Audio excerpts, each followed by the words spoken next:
ॐ सहनाववतु सहनौ भुनक्तु सह वीर्यङ्करवावहै तेजस्विनावधीतमस्तु मा विद्विषावहै।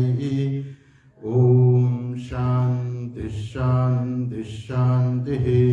श्रुतिस्मृतिपुराणानाम् आलयं करुणालयं नमामि भगवत्पादं शङ्करं लोकशङ्करं। शङ्करं शङ्कराचार्यं केशवं बादरायणं सूत्रभाष्यकृतौ वन्दे भगवन्तौ पुनः पुनः। ईश्वरो गुरुरात्मेति मूर्तिभेदविभागिने व्योमवद्व्याप्तदेहाय दक्षिणामूर्तये नमः। सच्चिदानन्दरूपाय विश्वोत्पत्त्यादिहेतवे तापत्रयविनाशाय श्रीकृष्णाय वयं नुमः। यं प्रव्रजन्तमनुपेतमपेत्य कृत्यं द्वैपायनो विरहकातर आजुहाव। पुत्रेति तन्मयतया तरवोऽभिनेन्दुः तं सर्वभूतहृदयं मुनिमानतोऽस्मि।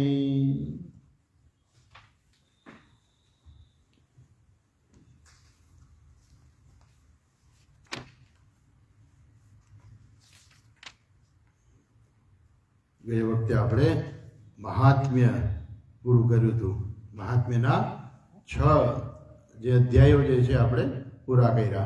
આજથી ખરેખર ભાગવત શરૂ થાય છે। શ્રીમદ ભાગવત મહાપુરાણમ પ્રથમ સ્કંદઃ અથ પ્રથમોધ્યાયઃ। હવે અહીંથી પહેલો અધ્યાય શરૂ થાય છે। જોઈએ શું કહે છે પહેલા અધ્યાયના પહેલા શ્લોકમાં।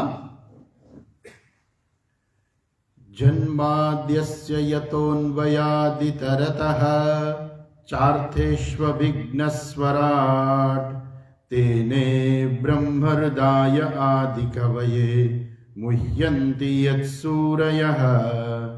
तेजो वारिमृदां यथा विनिमयः यत्र त्रिसर्गो मृषा धाम्ना स्वेन सदा निरस्तकुहकम् सत्यं परम धीमहि। सत्यम परम धीमहि અહીંયા મંગલાચરણ છે।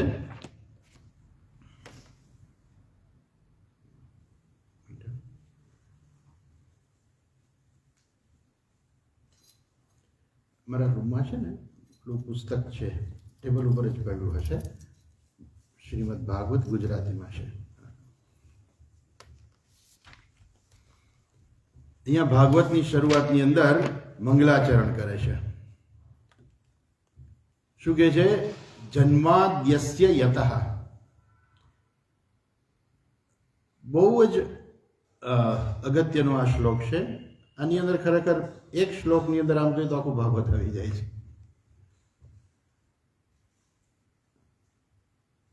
સાથે સાથે કોઈ પણ ગ્રંથની શરૂઆત કરીએ તો પેલા મંગલાચરણ કરવું જોઈએ। તો એ મંગલાચરણ કરતા કહે છે કે જન્માદ્યસ્ય યતઃ। આમ તો જન્માદ્યસ્ય યતઃ જે છે એ બ્રહ્મસૂત્રનું બીજું સૂત્ર છે અને એ સૂત્ર સમજવા માટે થઈને તમારે બધા ઉપનિષદોનો અભ્યાસ પણ કરવો પડે। એ શું કહેવા માંગે છે? એ પરમાત્મા જે છે જન્માદ્યસ્ય યતઃ સત્યમ પરમ ધીમહિ। એ પરમાત્માનું અમે ધ્યાન કરીએ છીએ સત્યમ પરમ ધીમહિ। અને એ પરમાત્મા કોણ છે? સત્ય છે। સત્ય પરમાત્માનું અમે ધ્યાન કરીએ છીએ। અહીંયા મંગલાચરણની અંદર આ ગ્રંથની વસ્તુ બતાવે છે કે આ ગ્રંથમાં કોની ચર્ચા કરવાની છે। સત્યમ પરમ ધીમહી, એ સત્યનું અમે ધ્યાન કરીએ છીએ. ગાયત્રી મંત્ર છે ને, ધીમહી ધિયો યો ન પ્રચોદયાત. ધીમહી એટલે અમે ધ્યાન કરીએ છીએ. અને ધીમહી શબ્દ વાપરીને એ સૂચવે છે કે આ ભાગવત જે છે એ કોઈ વેદથી કોઈ અલગ વસ્તુ નથી, ઉપનિષદોથી કોઈ અલગ વસ્તુ નથી. ભાગવત જે છે વૈદિક જ છે. ધીમહી શબ્દના પ્રયોગ દ્વારા સૂચન કરે છે. બીજું કે ધીમહી શબ્દ જે છે એનો અર્થ થાય છે અમે ધ્યાન કરીએ છીએ. મંગલાચરણ કરનાર જે વ્યક્તિ જે છે વેદવ્યાસજી, કેમ કે વેદવ્યાસજીએ આ ગ્રંથનું સર્જન કરેલું છે, એવા વેદવ્યાસજી મંગલાચરણ કરે છે. અને ત્યાં એ એવું કહેવા માંગે છે કે આ ગ્રંથ જે છે, આ ગ્રંથ કોઈ સંપ્રદાયનો નથી. આ ગ્રંથ કેમ કે કોઈ સંપ્રદાયનો હોય તો એને કહેવું પડે કૃષ્ણમ. જો કૃષ્ણ સંપ્રદાયનો હોય, વૈષ્ણવ સંપ્રદાયનો જ હોય તો એને કહેવું પડે કૃષ્ણમ પરમ ધીમહી, અમે કૃષ્ણ પરમાત્માનું ધ્યાન કરીએ છીએ. અથવા તો રામમ પરમ ધીમહી, અમે રામચંદ્રજીનું ધ્યાન કરીએ છીએ. અથવા તો શિવમ પરમ ધીમહી, શિવજીનું અમે ધ્યાન કરીએ છીએ. અથવા તો કોઈ માતાજીના ભક્તો હોય તો શક્તિમ પરમ ધીમહી, એવું આવવું જોઈએ. કરી શકાય. અહીંયા છંદમાં પણ કોઈ એવું નથી કે છંદને કારણે ખાલી સત્યમ મૂક્યું છે, એવું પણ નથી. એટલે સત્યમ પરમ ધીમહી એ શું કહે છે અહીંયા કે આ ગ્રંથ કેવો છે, આ ગ્રંથ કોઈ સંપ્રદાયનો નથી. ખરેખર ભાગવત ગ્રંથ કેવો છે તો કહે છે કે દરેક સંપ્રદાયના લોકો જે છે, તમે માનો ભલે ને ગમે તે સંપ્રદાયમાં, પણ આ ભાગવત ગ્રંથ એવો છે કે બધાને લાગુ પડે છે. કેમ કે કોઈ સંપ્રદાયના ઈષ્ટદેવ જે છે એ કોઈ દી અસત્ય ના હોય, એ સત્ય જ હોય. તો અહીંયા એ જ કહે છે કે સત્યમ પરમ ધીમહી, એ સત્ય પરમાત્માનું અમે ધ્યાન કરીએ છીએ. એટલે આ ગ્રંથ જે છે, પહેલા તો કે આ કોઈ સંપ્રદાયનો કોઈ ગ્રંથ નથી, કોઈ વિશેષ સંપ્રદાયનો આ કોઈ ગ્રંથ નથી. બીજું કે આની અંદર બધા જ લોકો આવી જાય છે. અને સાથે સાથે એટલું છે કે આ ભાગવત ગ્રંથ કેવો છે તો કે છે કે બ્રહ્મ, સ્વામી અખંડાનંદજી મહારાજ બહુ સરસ કહે છે, એ કે તમારે બ્રહ્મસૂત્ર ભણવું હોય ને તો પેલા અથાતો બ્રહ્મ જિજ્ઞાસા પેલું સૂત્ર છે, એ અધિકારીનું સૂચન કરે છે કે તમે જો આવા અધિકારી હો, કેવા? અથાતો બ્રહ્મ જિજ્ઞાસા. હવે બ્રહ્મ જિજ્ઞાસા અર્થાત તમે આખું દુનિયા જોઈ લીધી હોય કે આ જગતમાંથી મને કઈ સુખ મળે એમ નથી, તમે પરમાત્માની શોધમાં છો, તમે યોગ્ય અધિકારી છો, એવી વ્યક્તિ માટે કહેવામાં આવે છે કે હવે એના માટે બ્રહ્મ જિજ્ઞાસા. કેમ કે બધાને બ્રહ્મની જિજ્ઞાસા નથી થતી. બ્રહ્મની જિજ્ઞાસા કોને થાય છે તો કહે છે કે જે લોકોએ આ જગત જોઈ લીધું છે અથવા તો એનું નિરર્થક પણ એને સમજાણું છે, ભલે જોયું ન હોય ને નિરર્થક સમજી લીધું હોય, તો જગત જોયું છે, અનુભવ્યું છે અને નિરર્થક છે, અથવા તો જગત સમજ્યા છે, નિરર્થક છે અને જગતને એને કોઈ જોઈતું નથી, પરંતુ એને જગતમાંથી મુક્તિ જોઈએ છે, મોક્ષ જોઈએ છે, એવા લોકો જે છે એ અધિકારી. જ્યારે ભાગવતની અંદર આવું કોઈ અધિકારીનું કોઈ સૂચન જ સીધું નથી કર્યું. અર્થાત દરેક વ્યક્તિ એનો અધિકારી છે. ભાગવત શ્રવણથી વ્યક્તિ તો એક જ વસ્તુ પ્રાપ્ત કરશે, બ્રહ્મની જ પ્રાપ્તિ કરવાની છે, કે જે વસ્તુ એ નિર્દેશ કરે છે સત્યમ પરમ ધીમહી, એ જ વસ્તુની પ્રાપ્તિ કરે છે. પણ અહીંયા કેવું છે કે વ્યક્તિને સાથે શ્રવણની સાથે સાથે અધિકારીત્વ પણ પ્રાપ્ત થઈ જાય છે. બ્રહ્મસૂત્ર તમે ભણતા હો તો એમાં અધિકારીત્વ પ્રાપ્ત થાય એવું એવી પેલી નથી. તમારે પેલા શાસ્ત્રનું શ્રવણ કરવું પડે, અર્થાત તમારે પેલા ગીતા, ઉપનિષદ બધું શાસ્ત્રનું શ્રવણ કરો, પછી બ્રહ્મસૂત્ર તમને સમજાય. જ્યારે અહીંયા સીધું જ બીજું સૂત્ર આપી દીધું, જન્માદ્યસ્ય યતઃ. યતઃ એટલે જેમાંથી, જન્માદિ અસ્ય, અસ્ય જન્માદિ યતઃ, જેમાંથી આ જન્મ વગેરે છે. જેમાંથી એટલે કેનામાંથી? સત્યમ, એ સત્ય પરમાત્મામાંથી, આ જેમાંથી આ જગત ઉત્પન્ન થયું છે. આદિ, આદિ એટલે ઉત્પત્તિની સાથે શું આવી જાય? સ્થિતિ પણ આવી જાય ને લય પણ આવી જાય. જેમાંથી આ જગતની ઉત્પત્તિ થઈ છે, જેમાં જગતની સ્થિતિ છે અને જેમાં એનો લય થાય છે. એક બીજું કે એ વસ્તુ કદાચ જળ પણ હોઈ શકે. દાખલા તરીકે ઘડો, તો ઘડો શેમાંથી ઉત્પન્ન થયો છે? માટીમાંથી. ઘડોની સ્થિતિ શેમાં છે? તો કે માટીમાં છે. ઘડો લય શેમાં પામશે? તો કે માટીમાં. અને માટી શું છે? જળ છે. તો એમ આ જગત જે છે જેમાંથી ઉત્પન્ન થયું છે, જેમાં એની સ્થિતિ છે, જેમાં એનો લય થાય, એ જળ છે? તો કે ના ના, એ જળ નથી. એ શું છે? એ સત્યમ પરમ ધીમહિ, એ સત્ય પરમાત્મા છે. અચ્છા, બીજું જોઈએ કે આ જ જન્માદિ શબ્દ જે છે એનો ઉલ્લેખ ઉપનિષદોની અંદર પણ આવે છે. તૈત્તરીય ઉપનિષદની અંદર આવે છે, યતો વા ઇમાની ભૂતાની જાયન્તે યેન જાતાની જીવંતી યત પ્રયંતે વિસંવિશંતિ તદ વિજિજ્ઞાસસ્વ તદ બ્રહ્મેતિ. એ બ્રહ્મ છે. શું છે બ્રહ્મ? યતો વા ઇમાની ભૂતાની જાયન્તે, જેમાંથી આ બધા ભૂતો ઉત્પન્ન થયા છે.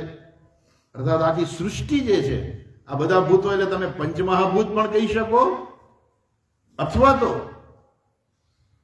આ બધા જ પ્રાણીઓ પણ કહી શકો. યતો વા ઇમાની ભૂતાની જાયન્તે યેન જાતાની જીવંતી, જેમાં આ બધા ભૂતોની સ્થિતિ છે અને જેમાં અંતે યત પ્રવિશંતિ, જ્યારે લય પામે ત્યારે એમાં એ ફરી મૃત્યુ પામે છે, લય પામે છે ત્યારે ફરી એમાં પ્રવેશ કરે છે. તદ વિજિજ્ઞાસસ્વ તદ બ્રહ્મે, એની જિજ્ઞાસા કરવી જોઈએ. એ બ્રહ્મ છે. આશા. તો હવે જે વસ્તુ જાણવાની હોય એ વસ્તુ નું કંઈક તમારે કોઈના દ્વારા નિર્દેશ કરવો પડે. આમ તો કોઈ પણ વસ્તુ જાણવી હોય ને તમારે, તો એના ચાર નિશાનીઓ છે. શું નિશાની છે? 4 વસ્તુ છે: જાતિ, ગુણ, ક્રિયા અને સંબંધ. દાખલા તરીકે તમારે ગાયને જાણવી હોય તો ગાય છે એક પ્રકારની જાતિ છે. હાથી જુદા છે, ઘોડા જુદા છે. તો ગાય છે શું થયું? એક જાતિ થઈ. એમ તમારે જેને જાણવું છે એની શું જાતિ છે? તો ગાય છે, ઘોડા છે, કૂતરા છે, બિલાડા છે, શું છે? એ જાતિ થઈ. કઈ જાતિમાં છે? તો એના દ્વારા તમે જાણી શકો. જાતિ. પછી એનામાં ગુણ કેવો છે, અર્થાત એનો કલર કેવો છે. ગાય તમારે કેવું છે કે ભાઈ આ ગાય છે, તો એક જાતિ થઈ ગઈ, ગાય થઈ ગઈ. પણ કેવી ગાય છે? તો કે લાલ ગાય છે, ભૂરી ગાય છે, સફેદ ગાય છે, કાળી ગાય છે. તો એ શું થયો? એનો ગુણ થયો કે આ આવી ગાય છે. જાતિ, ગુણ. પછી અમુક વસ્તુ એવી હોય છે કે તમે એના ક્રિયા દ્વારા પણ તમે જાણી શકો. તો કઈ ક્રિયા છે? તો દાખલા તરીકે અમુક વસ્તુ છે માત્ર તમે ક્રિયાથી જાણી શકો. કોઈ વ્યક્તિ છે, તો આપણે કે ડ્રાઈવર, એ શું કરે છે? વ્યક્તિનું સૂચન કરે છે. પણ એ વ્યક્તિ કોણ છે? તો કે જે વાહન ચલાવનાર જે છે એને કહેવાય ડ્રાઈવર. તો વાહન ચલાવનાર વ્યક્તિનો નિર્દેશ એની ક્રિયા દ્વારા થાય છે. રસોઈયો, તો રસોઈયો એટલે શું? તમે રસોઈયો જે છે, પણ રસોઈયો શબ્દ શું કરે છે કે જે વ્યક્તિ રસોઈ કરતી હોય એને કહેવાય રસોઈયો. એ ક્રિયા દ્વારા એનો નિર્દેશ થાય. જાતિ, ગુણ, ક્રિયા અને પછી સંબંધ. તેમાં એની કોની સાથે એનો સંબંધ છે? તો એ સંબંધ દ્વારા પણ તમે નિર્દેશ કરી શકો કે આનો સંબંધ આની સાથે છે. છગનભાઈ ખરા ને? તો પેલા કે ક્યાં છગનભાઈ? અરે તમે ઓલા મગનભાઈને ઓળખો ને, એના સગા મોટા ભાઈ. તમે મગનભાઈને ઓળખો છો પણ છગનભાઈને ઓળખતા નથી. પણ મગનભાઈ એટલે કોણ? છગનભાઈ એટલે કોણ? તો કે મગનભાઈના મોટા ભાઈ. તો એ સંબંધ દ્વારા એનો નિર્દેશ થયો કે આ કોણ છે? તો કે મગનભાઈના મોટા ભાઈ છે. તો મગનભાઈના મોટા ભાઈ એ વ્યક્તિનો નિર્દેશ એના સંબંધ દ્વારા થયો, એ ભાઈના સંબંધ દ્વારા થયો.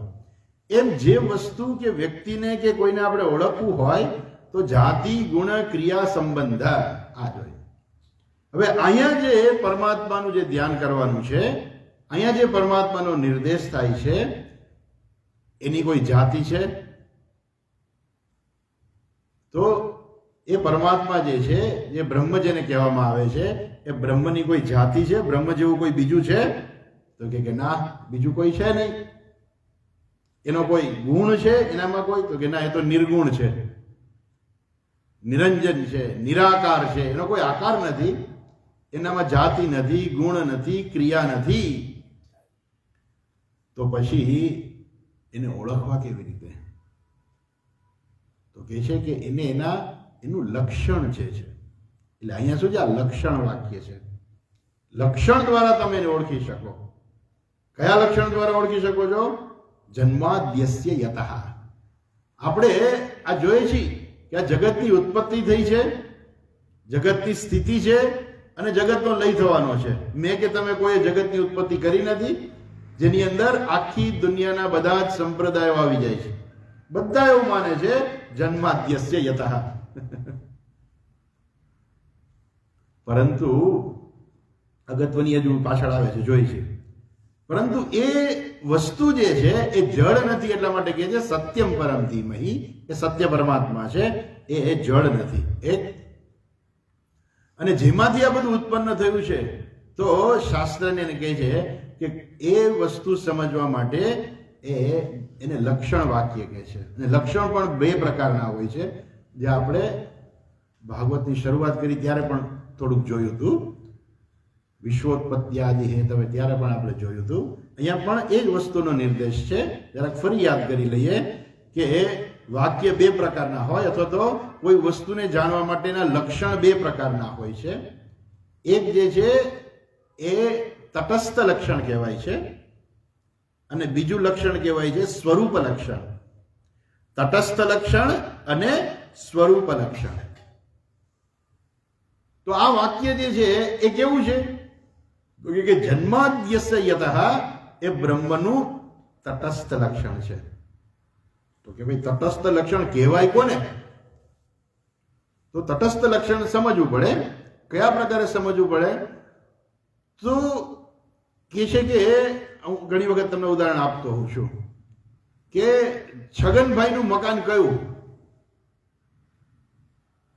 એક ભાઈ બીજા ભાઈને પૂછે છે શેરીમાં કે છગનભાઈનું ઘર કયું, મકાન કયું? એને ખબર છે હું આવી ગયો છું શેરીમાં, બરાબર છે, આટલામાં જ છે, પણ હવે એક્ઝેક્ટ કયું મકાન છે ખબર નથી.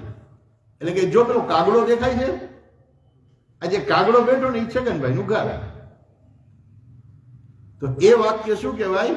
એને કહેવાય તટસ્થ લક્ષણ વાક્ય કહેવાય. કેમ તટસ્થ લક્ષણ વાક્ય? કે જે વસ્તુ હંમેશા એની સાથે રહેલી ના હોય અને છતાંય એના દ્વારા એનો નિર્દેશ થાય, એને કહેવાય તટસ્થ લક્ષણ. અચ્છા, એટલે આ બ્રહ્મનું શું છે? તટસ્થ લક્ષણ છે. લક્ષણ એટલે શું? જેના દ્વારા આપણે બ્રહ્મને જાણી શકીએ છીએ. કે બ્રહ્મમાં કોઈ એનો આકાર તો છે નહીં, બ્રહ્મમાં કોઈ ગુણ નથી, એની કોઈ જાતિ નથી, એની કોઈ ક્રિયા નથી, નિર્ગુણ, નિરંજન, નિરાકાર છે, તો અક્રિય છે. તો એ બ્રહ્મને જાણવું કેવી રીતે? કેમ કે આંખેથી તો જોઈ શકાય એમ નથી. તો કહે છે કે જેમાંથી આ જગતની, આ બધા ભૂતોની ઉત્પત્તિ થઈ છે, જેમાં એની સ્થિતિ છે અને જેમાં એ લય પામે છે, એ બ્રહ્મ. અચ્છા, એ બ્રહ્મ આ છે. હવે એ તો ખબર પડી ગઈ, પરંતુ એ બ્રહ્મને અમે ઓળખી કેવી રીતે શકીએ? તો કે ના, એને તમે જાણી નહીં શકો. એ તમારે શું કરવાનું છે? એ તમારે સમજવાની વસ્તુ છે. એ કોઈ જોવાની વસ્તુ નથી. સાથે સાથે એ કાર્યકારણનો સંબંધ છે. કેમ કે જેમાંથી વસ્તુ ઉત્પન્ન થઈ છે, જેમાં સ્થિતિ છે અને જેમાં લય પામે છે, એટલે એનો કાર્યકારણ સંબંધ પણ થાય છે. તો કાર્યકારણ સંબંધ અહીંયા કયા પ્રકારનો કાર્યકારણ સંબંધ છે? એટલે શું કે ઘડો જે છે એ કાર્ય છે, અને એનું કારણ શું છે? માટી છે, એનું કારણ છે. માટી કારણ છે અને ઘડો કાર્ય છે. એમાં આખું જગત જે છે એ કાર્ય છે, એનું કારણ શું છે? એ પરમાત્મા એનું કારણ છે. તો પાછો પ્રશ્ન થાય કે એ પરમાત્મા એનું કારણ છે, તો કયા પ્રકારનું કારણ છે? કેમ કે કારણ બે પ્રકારના હોય. એક નિમિત્ત કારણ હોય અને એક ઉપાદાન કારણ હોય. ઘડાનું કારણ શું છે? તો કારણ બે છે, ઘડાના બે કારણો છે. એક કારણ શું છે? માટી એક કારણ છે, અને બીજું કુંભાર પણ એનું કારણ છે. જેમ તમે સોનીને ત્યાં ઘરેણા લેવા જાઓ તો ઘરેણાના કારણ બે હોય. એક સોનું એનું કારણ હોય, અને બીજું ઘરેણા બનાવનાર સોની છે એનું કારણ છે. એક સોની છે એટલે ઘરેણું બન્યું છે, કુંભાર છે એટલે તો ઘડો બન્યો છે. એમ પરમાત્મા છે એટલે જગત બન્યું છે. પરંતુ આ લક્ષણ વાક્ય સાથે સાથે શું સૂચવે છે કે એ બ્રહ્મ જે છે એ કેવું છે? તો કહે છે કે બે સાથે છે. એ નિમિત્ત કારણ પણ છે અને ઉપાદાન કારણ પણ છે. કોઈ પણ વસ્તુનું બરાબર સમજો, કોઈ પણ વસ્તુના બે કારણ હોય, એક નિમિત્ત કારણ હોય અને એક ઉપાદાન કારણ હોય. જેમ કે ઘડો છે તેનું નિમિત્ત કારણ કુંભાર છે, અને માટી છે એનું ઉપાદાન કારણ છે. ઘરેણું જે છે સોનું એનું નિમિત્ત કારણ છે, ઉપાદાન કારણ છે, અને સોની છે નિમિત્ત કારણ છે. એમાં જગત જે છે એનું કારણ કોણ છે? પરમાત્મા છે. અને પરમાત્મા શું છે? એનું નિમિત્ત કારણ છે, આ જગત બનાવનાર છે. એમાં આખી દુનિયાના બધા સંપ્રદાયો માને છે કે મેં કે તમે કોઈ જગત નથી બનાવ્યું, આ જગત ઈશ્વરે બનાવ્યું છે. પણ તકલીફ ક્યાં છે? તો કે છે કે બધા સ્વીકારે છે કે જગત ઈશ્વરે બનાવ્યું છે, પણ જગત ઈશ્વરે બનાવ્યું કેવી રીતે? જેમ કુંભારે ઘડો બનાવ્યો, પણ બનાવ્યો કેવી રીતે? એને માટે એને માટી તો જોઈએ ને, સાધનો જોઈએ. કઈ કુંભાર આવી જાય એટલે ઘડો ના બની જાય. કુંભારને ઘડો બનાવવો હોય તો માટી જોઈએ, એના માટે સાધનો જોઈએ. એના વગર કઈ વસ્તુ બને ને. એમ ઈશ્વરે આ જગત બનાવ્યું તો કેવી રીતે બનાવ્યું? એના માટે કઈ ભગવાન કઈક મટીરિયલ લેવા ગયા હતા, કઈ સાધનો વાપરા, કે એમને જગત બની ગયું? અને જો મટીરિયલ ક્યાંક બીજે હોય, ભગવાન આ જગત બનાવવા માટે એનું મટીરિયલ ક્યાંક બીજે લેવા ગયા હોય ને, તો એ મટીરિયલ પાછું કોણે બનાવ્યું? તો બીજા ભગવાન થઈ ગયા પાછા. એટલે આ જગત બનાવ્યું ઈશ્વરે બરાબર છે, પણ આ શાસ્ત્ર શું કહે છે? જેમાંથી યતઃ, જેમાંથી જન્માદ્યસ્ય યતઃ, જેમાંથી આ જગત ઉત્પન્ન થયું છે. અર્થાત ઈશ્વર બંને છે, નિમિત્ત કારણ પણ છે અને ઉપાદાન કારણ પણ છે. અર્થાત જેને શાસ્ત્રમાં એવું કહેવાય અભિન્ન નિમિત્ત ઉપાદાન કારણ. પરંતુ અગત્યની વસ્તુ શું છે ખબર છે? એ કારણ પણ પાછું કેવું છે ખબર છે? વિવર્ત છે. વિવર્ત એટલે શું? એના પોતાનામાં કોઈ પણ પ્રકારનો ફેરફાર કર્યા વગર. ઈશ્વરે જગત બનાવ્યું, પોતાનામાંથી ઉત્પન્ન કર્યું, અને પોતાનામાં કંઈ પણ પ્રકારનો ફેરફાર કર્યા વગર. આપણે આવું કેવી રીતે શક્ય છે? એક તો પોતાનામાંથી બનાવવું અને પાછો કોઈ પણ પ્રકારનો ફેરફાર કર્યા વગર. એટલે ઈશ્વર નિમિત્ત કારણ પણ છે, ઉપાદાન કારણ પણ છે, અને પાછું વિવર્ત છે. તો વિવર્ત કેવી રીતે છે? તો કહે છે કે જેવી રીતે દાખલા તરીકે આપણે કોઈ એક વ્યક્તિને કહી કે ભાઈ બાજુમાં મેં એક દોરડી રાખી છે આ રૂમમાં, જરાક લઈ આવો તો.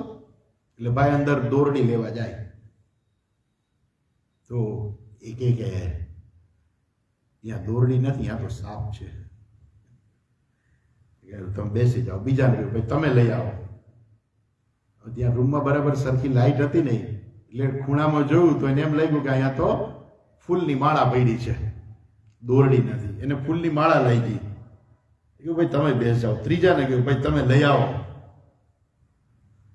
એને કંઈક વળી જુદું લાગ્યું. હવે જે વ્યક્તિને એને લાગ્યો અહીંયા સાપ છે, હવે જે વ્યક્તિને સાપ લાગ્યો કે અહીંયા સાપ છે, એક તો એનું બ્લડ પ્રેશર વધી ગયું કે મને કરડી લે છે. ભગવાનને પ્રાર્થના કરવા માંડ્યો કે મને બચાવો બચાવો, જે આપણે વાર્તા જોઈ છે અગ્નિ અગાઉ. એ સાપ જે છે, સાપ ઉત્પન્ન શેમાંથી થયો? કે એને સાપ દેખાય છે, એને દેખાય છે એટલે સાપ ઉત્પન્ન થયો છે. શેમાંથી ઉત્પન્ન થયો સાપ? દોરડીમાંથી. ખરેખર તો દોરડીમાંથી જ સાપ એને આવ્યો. એ દોરડીમાં જ સાપની સ્થિતિ છે અને દોરડીમાં જ સાપનો લય થઈ જવાનો છે. જ્યારે એને જ્ઞાન થશે ત્યારે ખબર પડશે કે આ સાપની ઉત્પત્તિ સ્થિતિને લઈ દોરડી જ હતી. એ કારણ શું હતું? એ ભ્રમ હતો એનો. એમ આપણને આ જગત દેખાય છે, અનુભવાય છે, એ જગતની ઉત્પત્તિ પણ થઈ છે, એ જગતની સ્થિતિ પણ છે અને જગતનો એક વખત નાશ પણ થવાનો છે. પણ એ બધું શું છે? એ બધો માત્ર આપણો ભ્રમ માત્ર છે. કેમ કે ઈશ્વર જે જગતનું ઉપાદાન કારણ, નિમિત્ત કારણ છે, પણ છતાં વિવર્ત છે. વિવર્ત વિશે પછી નિરાતે આપણે વધારે ચર્ચા કરીશું. અહીંયા એની બહુ વિવર્તની બહુ ચર્ચા નથી. પણ અત્યારે વ્યવહારના દ્રષ્ટિકોણથી આપણે જે જગત જોઈએ છીએ, જે જગત આપણે અનુભવીએ છીએ, જગત જેમાંથી ઉત્પન્ન થયું છે, જેમાં સ્થિતિ છે અને જેમાં એનો લય છે, જે દરેક વ્યક્તિને દેખાય છે અને અનુભવાય છે, એ જન્માદ્યસ્ય યતઃ, એ જેમાંથી આ બધું ઉત્પન્ન થયું છે એ સત્યમ પરમ ધીમહિ. હવે એ જે તટસ્થ લક્ષણ જે છે, જે કાગડો બેઠો હતો અને કાગડો ઉડી ગયો, તો કાગડો તો કાલ ઉડીને બીજાના ઘરે બેસે, તો છગનભાઈનું ઘર રહે નહીં.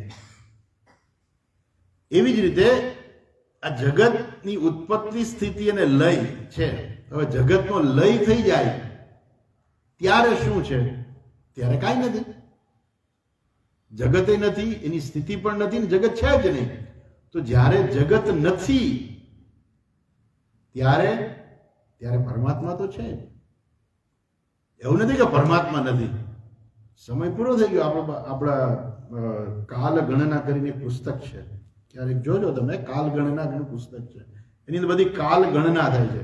આપણી આંખની પાપણ પટપટાવીએ ને, 2 વખત પટપટાવીને ત્યાંથી માંડી અને બ્રહ્માજીનું જે આયુષ્ય જે છે ત્યાં સુધીની ચર્ચા છે. અત્યારે જેને આપણે આપણું વર્ષ 1 ગણીએ છીએ એવા 43,20,000 વર્ષ થાય એવું કહેવાય છે. ત્યારે એ બ્રહ્માજીના ત્યારે 1 મનુ પૂરું થાય છે ને આવા 14 મનુ પૂરા થાય ત્યારે બ્રહ્માજીનો દિવસ પૂરો થાય. 43,20,000 એને ગુણ્યા પાછા 14 કરવાના. આ કલિયુગ જે શરૂ થયો છે કહેવાય છે કે 4,32,000 વર્ષનો કલિયુગ છે. એના કરતા ડબલ એ દ્વાપર, એના કરતા 3 ગણો ત્રેતા અને એના કરતા 4 ગણો સતયુગ, અને ટોટલ કરો એટલે 43,20,000 વર્ષ થાય. આવા 43,20,000 વર્ષનો 1 મનુ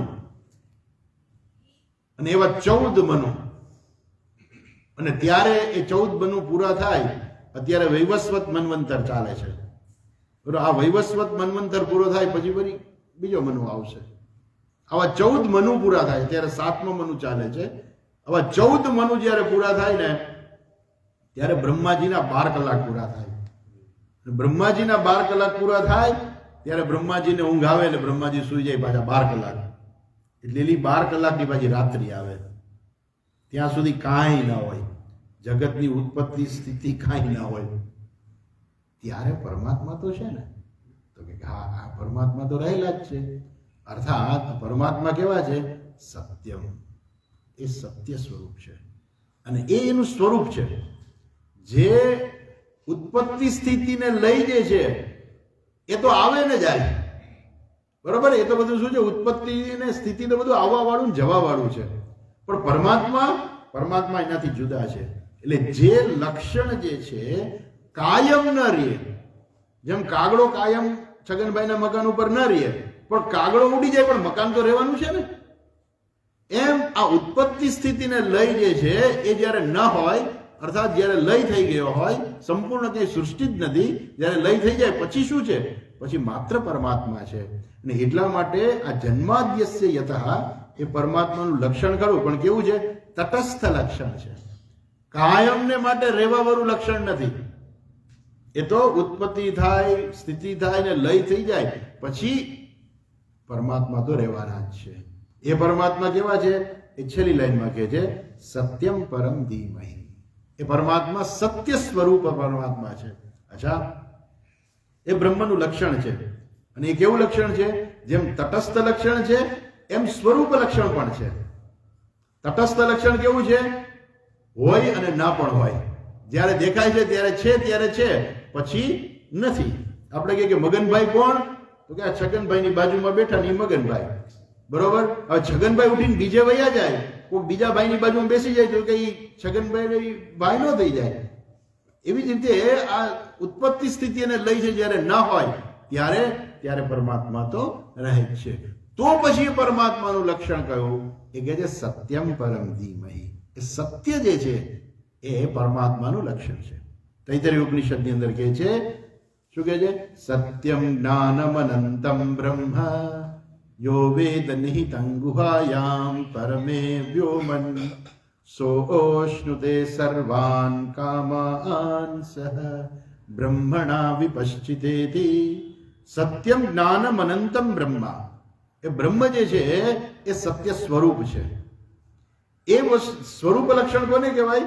કે જે વસ્તુ એનાથી ક્યારેય જુદી ન રહે એને કહેવાય સત્ય સ્વરૂપ લક્ષણ. સત્ય, જેમ કે સત્યમ જ્ઞાનમ અનંતમ બ્રહ્મ જે છે એ પરમાત્માનું કેવું લક્ષણ છે? એ કઈ આના જેવું નથી, કોઈનો ગુણ નથી. પરમાત્માનો કોઈ ગુણ નથી. જેમ કે આપણે એમ કહીએ કે કાળી ગાય, બરાબર. તો કાળી ગાય જ્યારે આપણે કહીએ એનો અર્થ એવો થયો કે ધોળી ગાય પણ ઉપલબ્ધ છે, તો એ તો એનું ગુણ થઈ ગયો. એમ સત્ય પરમાત્મા આપણે કહીએ જ્યારે, તો કોઈ અસત્ય પરમાત્મા છે ખરા? તો કે ના ના, એવા બીજા કોઈ પરમાત્મા નથી. સત્ય પરમાત્મા એક જ છે. સત્ય બ્રહ્મ એક જ છે. અને એ સત્ય બ્રહ્મ એક જ જે છે, પરમાત્મા એક જ જે છે, એ લક્ષણ તમને બીજે ક્યાંય જોવા ના મળે. દાખલા તરીકે આપણે ગાયની નિશાની આપવી હોય તો ગાયનું સ્વરૂપ લક્ષણ કયું? તો કે ગાયનું સ્વરૂપ છે એની ગોદડી. એની ડોકમાં જે ગોદડી જે છે એ ગાયનું સ્વરૂપ લક્ષણ છે. એ બીજે ક્યાંય નહીં મળે. 4 પગ વાળા અનેક પ્રાણીઓ મળશે. કાળો કલર પણ હાથીમાં જોવા મળે ને ભેંસમાં જોવા મળે. પણ હાથીમાં ભેંસમાંની આ જે ગાયની જે ગોદડી જે છે ડોક ઉપર, એ ક્યાંય જોવા નહીં મળે. એટલે ગાયની ગોદડી કેવી છે? હંમેશા એની સાથે રહેવા વાળી છે. એટલે આપણે એમ જોયું કે ગાય કોને કહેવાય? તો આપણે કહીએ કે લાલ ગાય કે કાળી ગાય. પણ કાળો કલર તો બીજે હોઈ શકે છે, પણ ગોદડી બીજે ના હોઈ શકે. જે વસ્તુ હંમેશા એનાથી ક્યાંય જુદી બીજે જોવા ના મળે એને કહેવાય એનું સ્વરૂપ લક્ષણ. દાખલા તરીકે આપણે એમ કહીએ કે સૂર્ય, તો સૂર્યનું સ્વરૂપ લક્ષણ શું છે? પ્રકાશ અને ગરમી.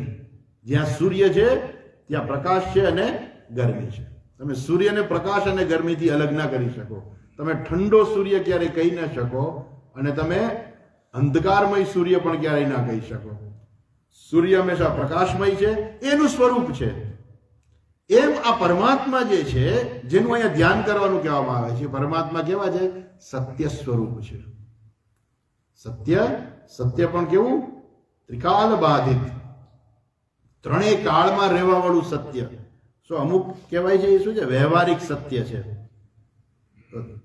હમણાં 8 વાગશે એટલે તમને બધાને 7:30 8 વાગશે એટલે ભૂખ લાગશે.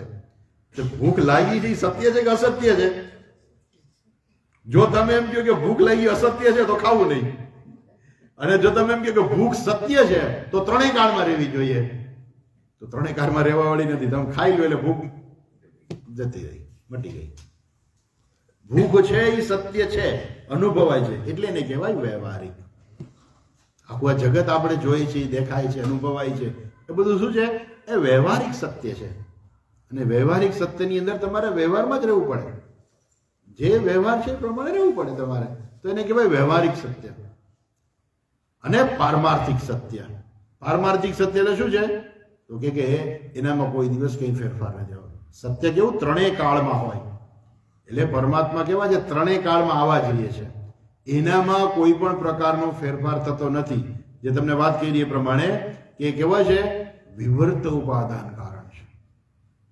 એનું એક તમને ઉદાહરણ આપું તો ટીવીની અંદર આપણને જે દેખાય છે, ટીવીમાં આકાશ પણ દેખાય, વાદળા પણ દેખાય, વરસાદ પણ દેખાય, વૃક્ષો દેખાય, નદી દેખાય, પર્વતો દેખાય, જે કાંઈ દેખાય આપણને ટીવીની અંદર દેખાય, એ ખરેખર શું અંદર છે ખરું? નહીં, એમાં કાંઈ છે. આપણે એવું કરે યતો વા ઇમાની ભૂતાની જાયંતે યેન જાતાની જીવંતી, એ શું છે? પ્રકાશનો એક બિંદુ છે ખાલી. તમે વૈજ્ઞાનિકોને પૂછો, વિજ્ઞાનની અંદર આવે છે ભણવાનું, વૈજ્ઞાનિકોને પૂછવાની જરૂર નથી, સામાન્ય વિજ્ઞાનની અંદર આવે છે. શું આવે છે? તો કે આ જે ટીવી જે છે એની અંદર એની જે પહેલા તો પિક્ચર ટ્યુબ આવતી, હવે તો એ પિક્ચર ટ્યુબ જતી રહી. એ જે પિક્ચર ટ્યુબ જે હતી એ પિક્ચર ટ્યુબમાં શું થતું, એનો એક જ પ્રકાશનું એક જ કિરણ એ સ્ક્રીન ઉપર આવે અને પછી પિક્ચર ટ્યુબ શું કરે તો કે એ સ્ક્રીનને લગભગ 21,000 વખત એક સેકન્ડમાં 21,000 વખત એ જે પ્રકાશનું કિરણ છે ને એને હલાવે હોરિઝોન્ટલ, અને વર્ટિકલ 15,000, 21,000 અને 15,000 આવું જ્યારે કરે અને પછી એની અંદર ફ્રીક્વન્સી દાખલ કરવામાં આવે તો તમને પિક્ચર દેખાય. તો એ પિક્ચર આપણને દેખાય છે એની અંદર બધું જ આપણે જોઈએ છીએ, ખરેખર કોઈ વસ્તુ છે નહીં. ટીવીની અંદર તમને પાણી દેખાય છે પણ ટીવી ભીનું નથી થતું. ટીવીમાં તમને વરસાદ દેખાય છે તો પણ ટીવી ભીનું નથી થતું. ટીવીની અંદર સૂર્યનો પ્રકાશ દેખાય છે તો પણ ટીવી ગરમ નથી થતું. અને જેવી તમે સ્વિચ બંધ કરો વાત પૂરી થઈ ગઈ, બધું જ જતું રહ્યું. યતો વા ઇમાની ભૂતાની જાયંતે યેન જાતાની જીવંતી યત પ્રયંત્યપિ સંવિશંતિ. એ શું છે? માત્ર એક પ્રકાશનું કિરણ છે, એમાંથી જ આ બધું ઉત્પન્ન થાય છે. અને ખરેખર પ્રકાશના કિરણમાં કોઈ ફેરફાર નથી થતો, તો હોરિઝોન્ટલ ખાલી ફરે છે, બરોબર છે, પણ પ્રકાશ તો પ્રકાશ જ રહેવાનો છે. ખરેખર એની અંદર કોઈ વરસાદ આવતો નથી, ખરેખર એમાંથી કઈ ઉત્પન્ન થતું નથી, છતાં પણ આપણને દેખાય છે, જેને કહેવાય વિવર્ત ઉપાદાન કારણ. એના પોતાનામાં કાંઈ પણ ફેરફાર કર્યા વગર પ્રકાશનું કિરણ ઠંડુ નથી પડતું, એમાં કોઈ વરસાદ નથી આવતો, તોય આપણને વરસાદ દેખાય ટીવીમાં. તો એ પ્રકારનું આ કંઈક ઉપાદાન કારણ, એ ઈશ્વર જે છે એ આ જગતનું એ પ્રકારનું કોઈ ઉપાદાન કારણ છે. કયું ઉપાદાન કારણ છે? તો કે છે વિવર્ત ઉપાદાન કારણ છે. અર્થાત આગળ હજુ એમાં આવે છે, આપણે જોઈએ છીએ મિથ્યા વસ્તુ.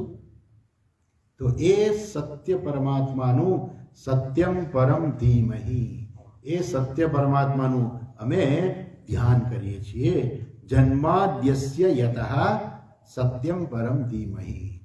હવે આગળ કહે છે, એ શું કહે છે? જન્માદ્યસ્ય યતોન્વયાદિ તરતઃ અન્વયાદિ ઇતરતઃ અન્વય વ્યતિરેક. કોઈ વસ્તુને સમજવા માટે એક ન્યાય છે અન્વય અને વ્યતિરેક. અન્વય એટલે શું? તો કે જેમ કે આપણે એમ કહીએ કે માટી છે તો ઘડો છે, ઘડો છે તો માટી છે. ઘડામાં હંમેશા માટી હોતી નથી, માટીમાં હંમેશા ઘડો હોતો નથી. જ્યાં માટી હોય ત્યાં ઘડો હોય ના, એવું ના હોય. તો જે વસ્તુ હંમેશા અંદર રહેલી હોય એને કહેવાય, અહીંયા શું કહે છે? અન્વય. અન્વય એટલે શું? કે બ્રહ્મ છે તો જગત છે, બ્રહ્મ નથી તો જગત પણ નથી.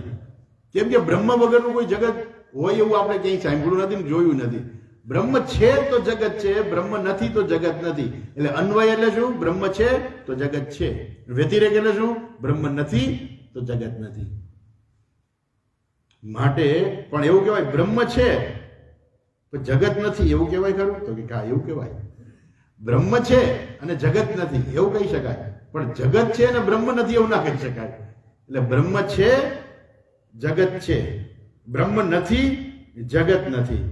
બ્રહ્મ નથી તો જગત પણ નથી. પણ જગત છે તો બ્રહ્મ છે કે નહીં? તો કે જગત છે તો બ્રહ્મ છે, પણ જગત ન હોય ત્યારે પણ બ્રહ્મ છે. એટલે જે અન્વય વ્યતિરેકાભ્યામ શું કે છે? અન્વયાદિ તરતઃ ચ અર્થેષુ અભિજ્ઞ સ્વરાટ. અર્થેષુ અભિજ્ઞ, બહુ સરસ વસ્તુ અહીં કહે છે કે ઈશ્વર જગતનું સર્જન કરે છે ને પછી એની પાસે બધું જ્ઞાન છે. એની પહેલા જ્ઞાન હતું ને પછી પણ જ્ઞાન છે. આ જીવ સૃષ્ટિ આખી ઉત્પન્ન થાય, કયા જીવોએ કયા કર્મો કર્યા હતા, અત્યારે એના કયા કર્મો પાયકા છે અને એને કેવું ફળ દેવાનું છે તમે કલ્પના ના કરી શકો. એટલા માટે કહે છે કે આ બુદ્ધિથી પર છે. આપણી બુદ્ધિ પહોંચી જ ના શકે. કેમ કે તમે વિચાર કરો, અત્યારે આ સૃષ્ટિની અંદર કેટલા જીવો હશે. ઈશ્વરે એના માટે એટલે શું, એણે કરેલા કર્મના ફળ રૂપે જે ભોગ ભોગવવાના છે એ ઈશ્વરે એવું જગત બનાવી દીધું. અત્યારે આપણા માટે ફ્લાઇટ ઉપલબ્ધ છે, પ્લેન ઉપલબ્ધ છે. પહેલા આવી સરળતાથી બધાના માટે પ્લેન ઉપલબ્ધ નહોતા. ભલે રાવણ પાસે હતું પુષ્પક વિમાન, પણ બધા માટે નહોતા.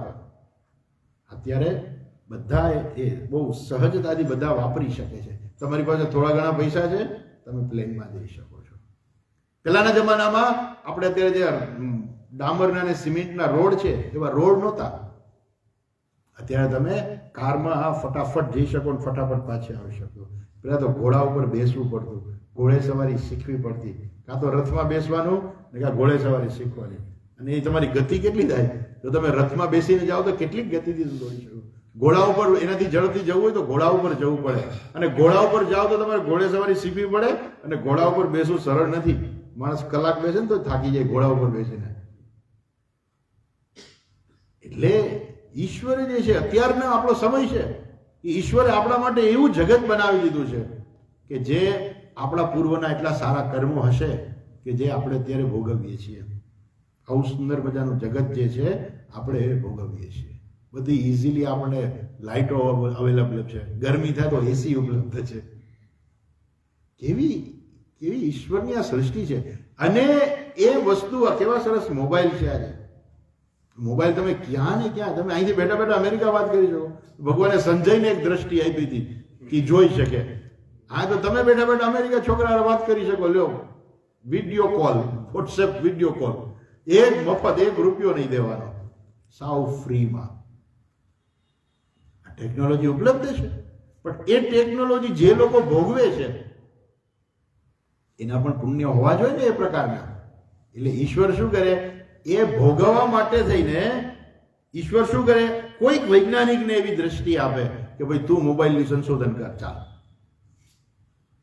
કેમ કે મેં આટલા બધા જીવો બનાવ્યા છે, બધાને મોબાઈલ ભોગવવાના છે. એટલે એ વૈજ્ઞાનિક સંશોધન કરે, જેને કહીને કે આપણી બુદ્ધિ કામ ના કરે. એ ઈશ્વર શું કરે છે તો કે જે અર્થેષુ અભિજ્ઞ, આજે આખી સૃષ્ટિ ભગવાન બનાવે છે એ પહેલા એને જ્ઞાન હોય છે. અભિજ્ઞ, ખૂબ સારી રીતે એને જ્ઞાન હોય છે કે કેટલા જીવો છે, કયા જીવો માટે કયા પ્રકારની સૃષ્ટિ બનાવવાની છે. ને ત્યારે બ્રહ્માજીને કહે છે કે તમે આવી સૃષ્ટિનું સર્જન કરો.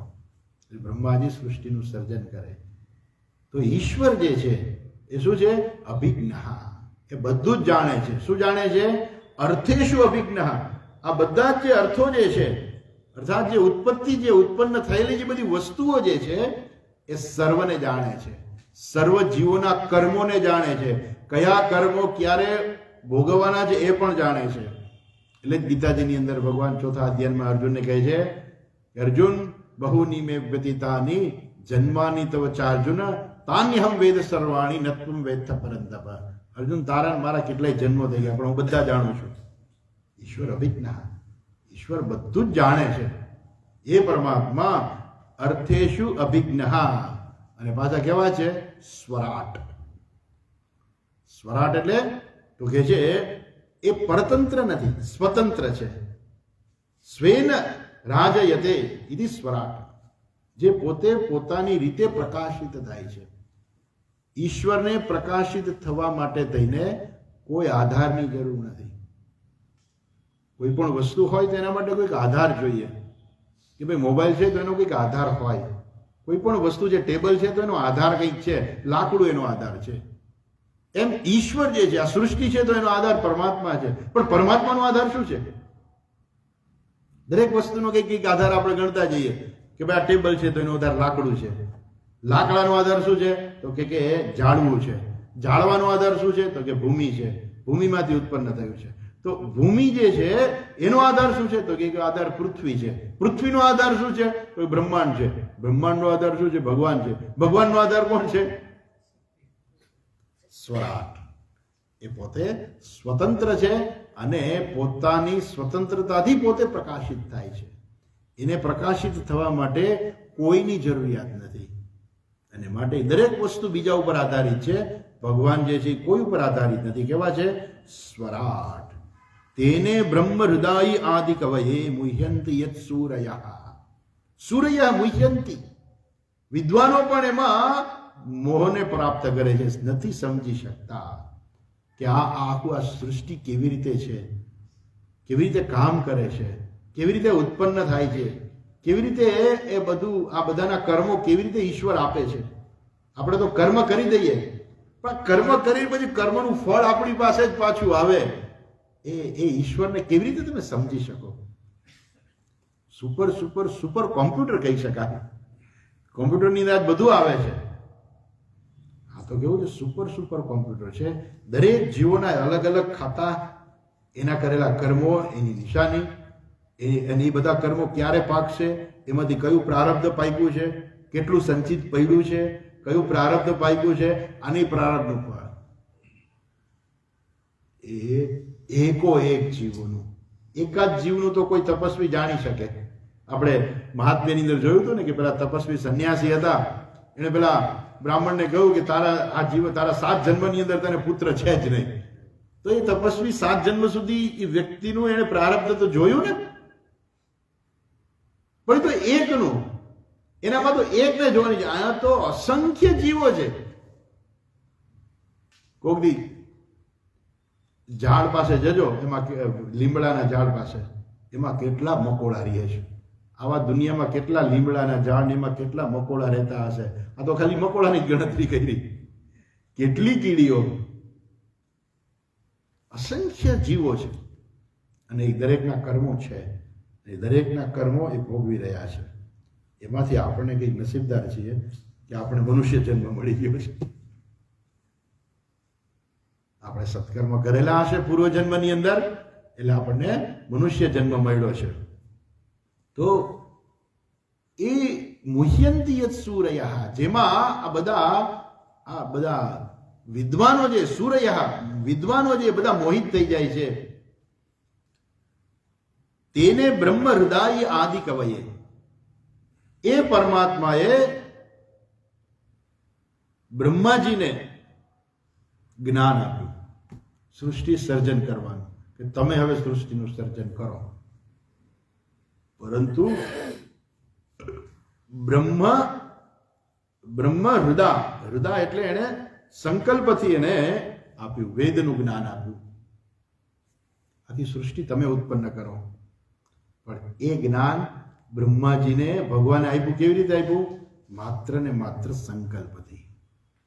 એવું કહેવાય છે કે બ્રહ્માજીએ 100 વર્ષ સુધી તપશ્ચર્યા કરી. બ્રહ્માજીને જ્યારે જ્ઞાન થયું કે હું છું, એ બ્રહ્માજીએ જોયું, પણ કાંઈ સૃષ્ટિ તો હતી નહીં. પછી એવું કહેવાય છે કે હું ક્યાંથી ઉત્પન્ન થયો, એ શોધવામાં કંઈક 100 વર્ષ સુધી એને તપશ્ચર્યા કરી. અને 100 એટલે બ્રહ્માજીના 100 વર્ષ, આપણા નહીં. તો બ્રહ્માજીએ 100 વર્ષ તપશ્ચર્યા કરી. તો વિચાર કરો કેટલી મોટી એને તપશ્ચર્યા કરી હશે. ત્યારે એનું હૃદય એટલું પવિત્ર, એટલું થઈ ગયું શુદ્ધ હૃદય, કે જેની અંદર ઈશ્વરે એને માત્ર સંકલ્પથી જ્ઞાન આપ્યું. દક્ષિણામૂર્તિ છે ને, મૌન વ્યાખ્યા પ્રકટિત પરબ્રહ્મ તત્વ યુવાનમ. યોગ્ય અધિકારી છે ભગવાન દક્ષિણામૂર્તિ પ્રગટ થયા અને માત્ર મૌન વ્યાખ્યાથી જ જ્ઞાન આપ્યું સનત કુમારોને. એમ બ્રહ્માજીને ભગવાને જ્ઞાન આપ્યું પોતાના માત્ર સંકલ્પથી જ. અને બ્રહ્માજીએ પછી આખી આ સૃષ્ટિ બનાવી. તો એ જે બ્રહ્માજી છે, આદિ કવય એટલે બ્રહ્માજી, જેને હિરણ્યગર્ભ પણ કહેવામાં આવે છે, એ બ્રહ્માજીએ આખી સૃષ્ટિ બનાવી. પરંતુ એને જ્ઞાન આપનાર કોણ છે? એ પરમાત્મા છે. બ્રહ્માજી નથી તોય પરમાત્મા છે. એટલે બ્રહ્માજીને પણ જ્ઞાન આપનાર હૃદય બ્રહ્મ અર્થાત વેદ.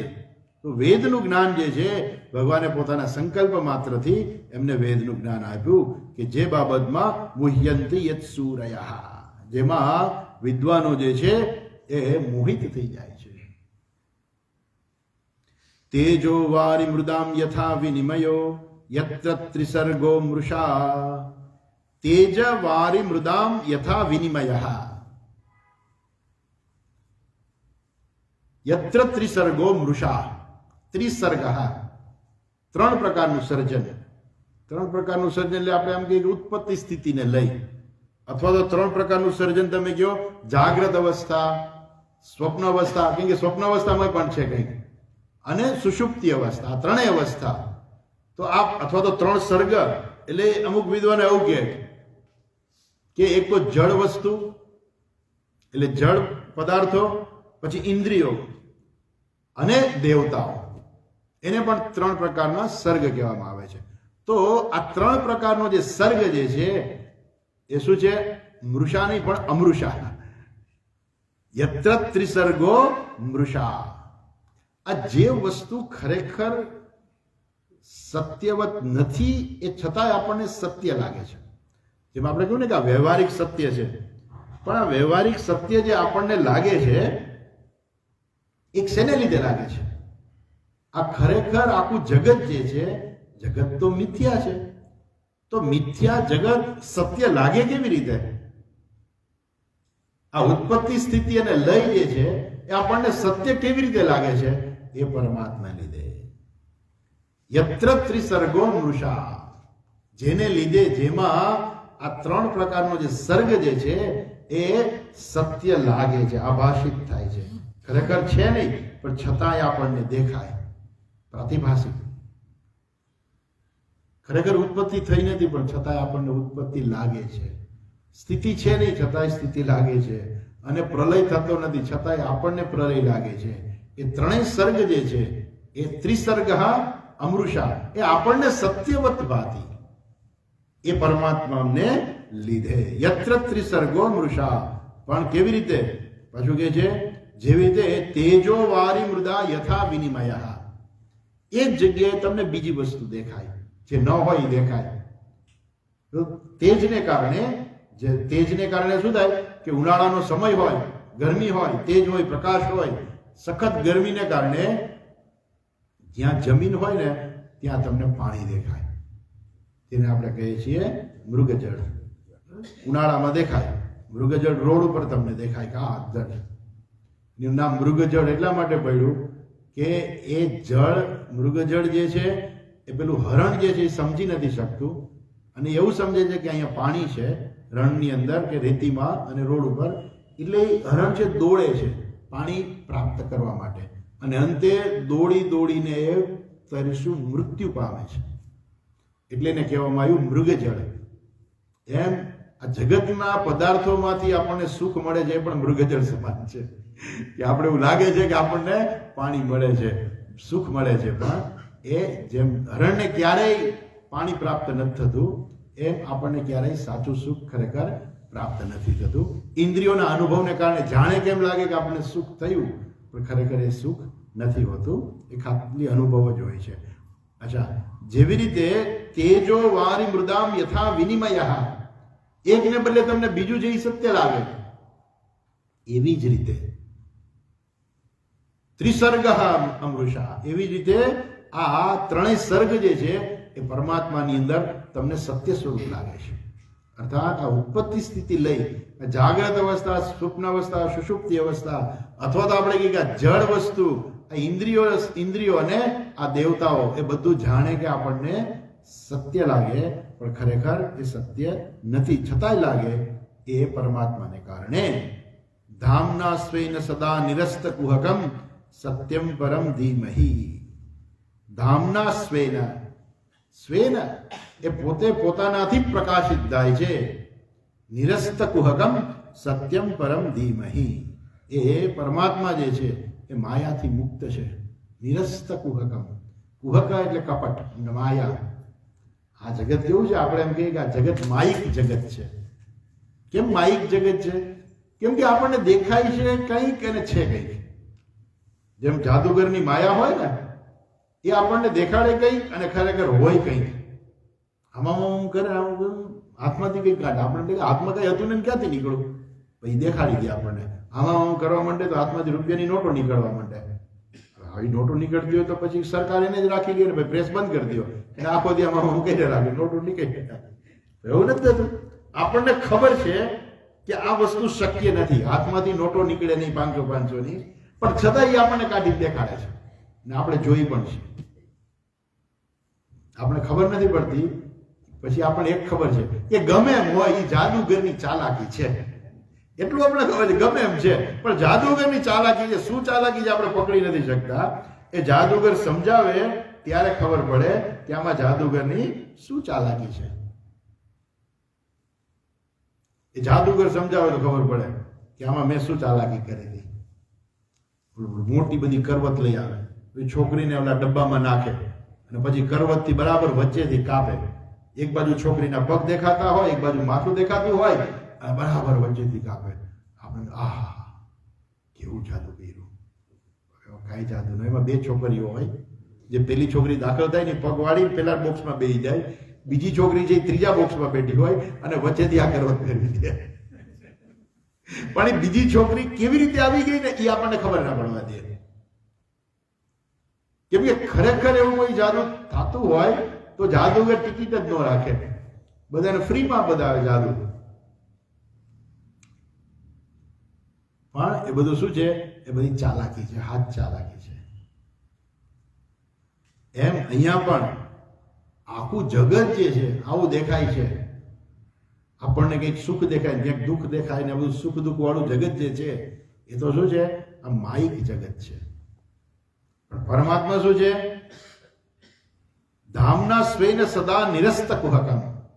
એ પોતાના સ્વયં પ્રકાશથી પ્રકાશિત થાય છે અને જે નિરસ્ત કુહકમ સદા હંમેશા માયાના કાર્યથી પર છે. અને એટલા માટે ભગવાન ક્યારેય જન્મ લે તો માયાને વશમાં કરી લે છે. ભગવાન કહે છે હું જન્મ લઉં છું પણ શું કરું છું? માયાને વશીકૃત્ય, મારી માયાને હું વશમાં રાખીને જન્મ ધારણ કરું છું. એટલા માટે ભગવાન ઉપર કોઈ પણ પ્રકારનો કોઈ પણ આક્ષેપ કરે ને તો આપણે એમની કે આ માણસ મૂર્ખ છે. કેમ કે ભગવાનને ઓળખતો જ નથી. ભગવાન કોને કહેવાય? જનરલી ભગવાન રામ ઉપર આક્ષેપ કરવા બહુ અઘરા છે, 1-2 વાત કરતા, પણ કૃષ્ણ ભગવાન ઉપર લોકો ઘણા આક્ષેપ કરે. પણ જો તમે એની પર આક્ષેપ કરો કે તમે ઈશ્વરને સમજ્યા જ નથી.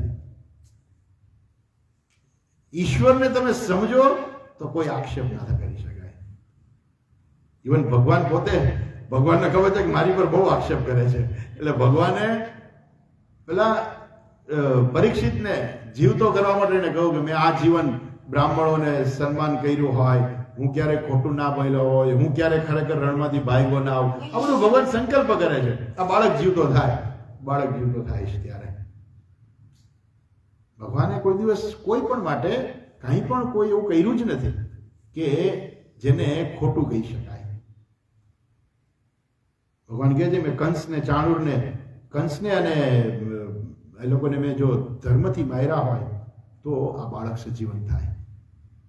વાલી પણ ભગવાન ઉપર, રામચંદ્રજી ઉપર આક્ષેપ કરે છે કે તમે મને સંતાઈને શું કામ માર્યો? તમારે મારવો તો મારી સામે લડવું હતું ને. ત્યારે ભગવાન કહે છે કે એવો કોઈ ધર્મ નથી કે પાપી માણસને તમારે સામી છાતીએ લડવા માટે બોલાવો. તમે ગમે તેને જોયો નથી કે તમે એને મારી નાખો. એક ક્ષત્રિયનો ધર્મ હતો, આપણો બધા નહીં, ક્ષત્રિયનો ધર્મ. એટલે નિંદો એમ થાય કે સ્વામીજીએ કહું કે મારી નાખો બધા. એક ક્ષત્રિયનો ધર્મ છે.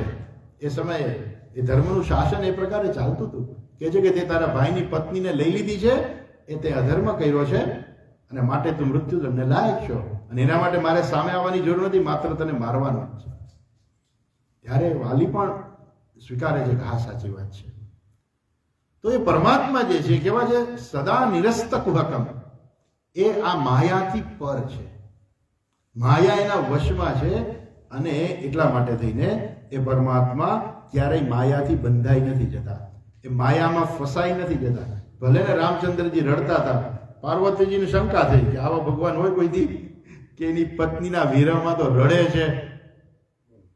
એટલે એ સીતાનું રૂપ લઈને ચાલવા માંડ્યા એટલે ભગવાને હાથ જોડી નમસ્કાર કર્યો, અરે દેવી તમે આજે આ રૂપમાં?